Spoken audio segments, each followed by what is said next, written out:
prend de la hauteur sur le Salon Municipalia 2026 parce que derrière chaque acteur présent ici, il y a des projets de fond qui transforment concrètement la manière dont les territoires fonctionnent.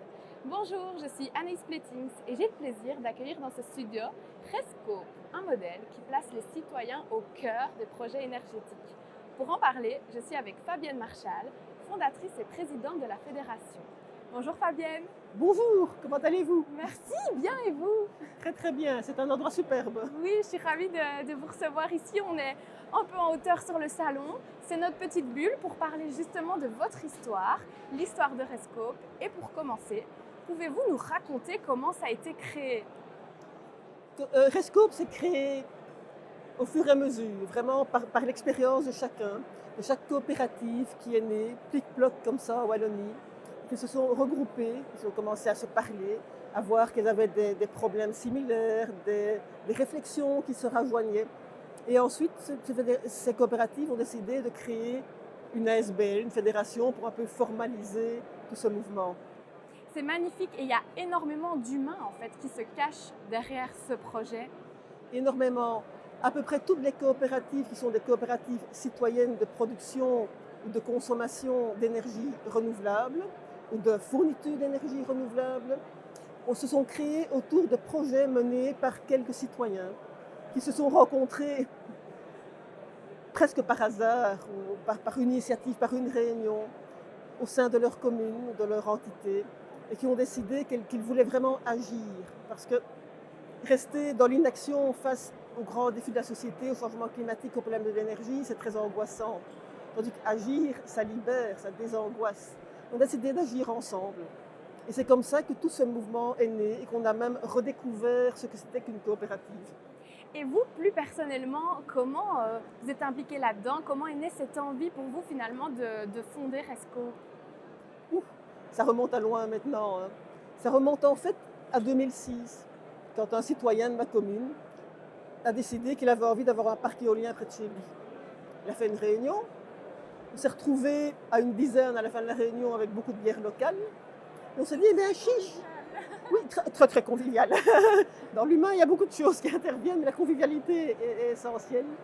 Et on s'est dit, mais chiche, ce projet a du sens, il a l'air techniquement faisable, on va essayer de le faire. Et ça, voilà, on s'est créé alors en coopérative en 2008. C'est la coopérative clé dans le Hainaut. Et à peu près en même temps, il y a deux autres coopératives qui sont nées, Émission Zéro et Courant d'air, à l'autre bout du pays, à Elsenborn. Et ensuite, progressivement, d'autres initiatives sont nées, se sont créées. Et c'est ainsi que les uns, apprenant à connaître les autres, on a décidé de créer Rescope en fait. Oui, et il y a combien de coopératives alors en Wallonie? Actuellement, dans Rescope Wallonie, il y a 22 coopératives. 22. Mais c'est aussi un réseau bien plus large. On en parlait tout à l'heure, mais ça touche aussi la Flandre et même l'Europe. C'est en quelques mots évidemment, mais c'est plus large. Absolument. Ça touche la Flandre. En fait, la Flandre, avec même une très grosse coopérative, s'appelle EcoPower, avant que les coopératives wallonnes n'émergent. Depuis lors, d'autres coopératives ont émergé en Flandre aussi, mais donc c'est déjà un mouvement belge. Même si on a deux fédérations, une wallonne, une flamande, parce que les façons de faire sont différentes, les politiques sont différentes, mais on travaille vraiment ensemble également. Et alors, tout ça s'inscrit dans un mouvement européen qui s'appelle Rescope EU, sans originalité, mais très efficace pour la communication. Mais donc, on va vraiment, si on peut résumer, les coopératives, ça naît souvent finalement d'une initiative locale, un citoyen qui a envie finalement d'être maître de sa consommation, c'est ça? C'est absolument ça.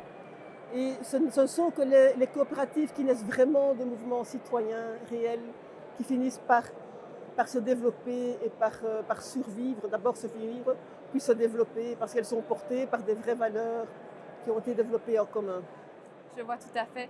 Si on se met à la place d'une commune, concrètement, ici on est forcément à Municipalia, votre public, les personnes que vous allez rencontrer durant ce salon, ce sont les communes. Qu'est-ce que vous faites alors pour elles? Comment ça se passe? Comment la coopérative peut aider une commune?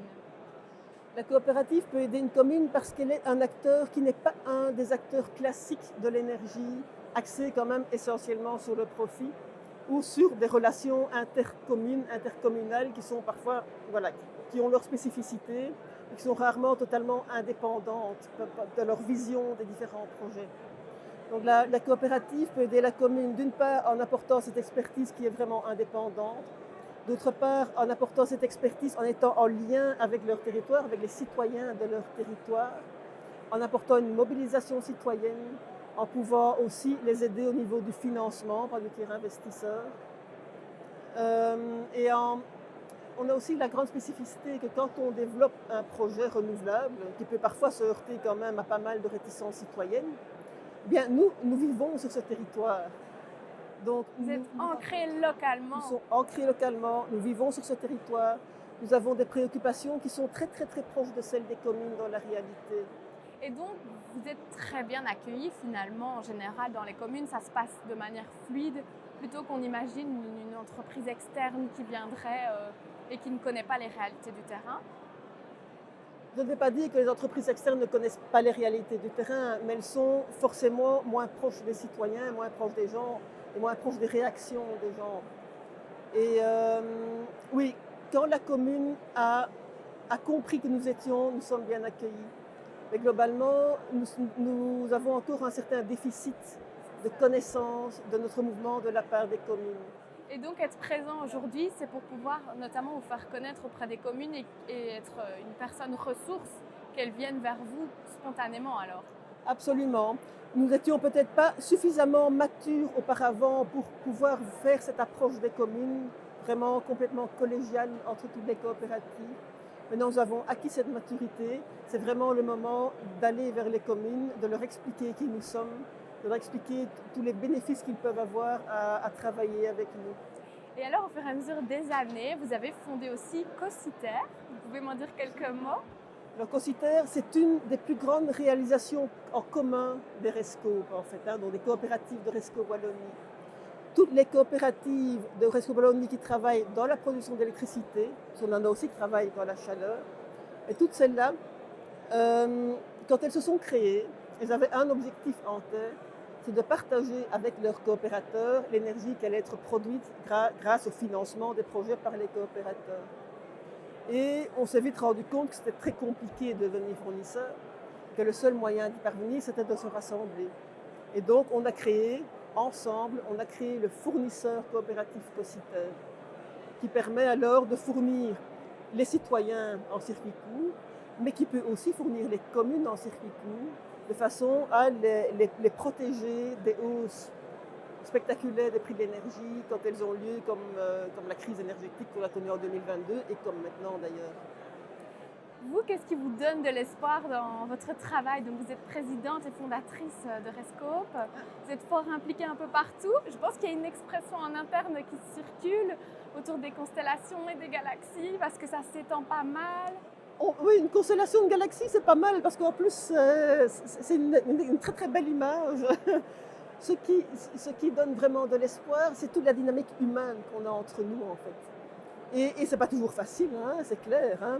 D'autant plus qu'on apporte une dynamique la plus démocratique possible, ce qui veut dire qu'on doit tenir compte des avis de chacun, essayer de trouver des dénominateurs communs, travailler ensemble, progresser ensemble.